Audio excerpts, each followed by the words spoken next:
அவனிடம் அழைத்துச் செல்வீர்களா? அடியேனின் பாக்கியம்.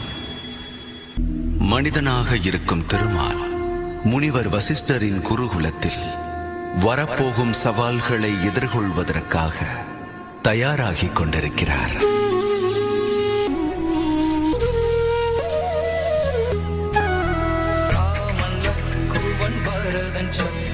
கலைகள் பயிலும் அழகு பாலகன் ராமன் நம்பை எய்வது காண கொள்ளை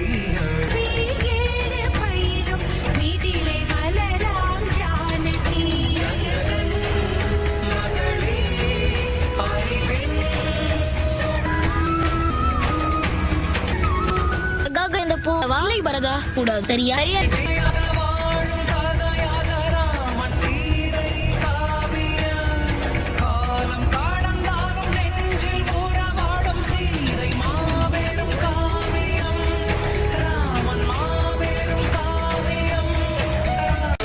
செடிகளாக பாருங்கள். அனைத்தும் மருத்துவ குணமாகும். பயன்படுத்தினாரை சிறப்பிதற்கு வாருங்கள். நிறைய மூளை காட்டுகிறது. இந்த வனத்தனை இங்கிரியாது கொண்டு உங்கள் இளவரசரை ஏன் விட்டீர்கள்? இவைகளும் தானே. இவைகள் செல்ல நாம் செல்வோம்.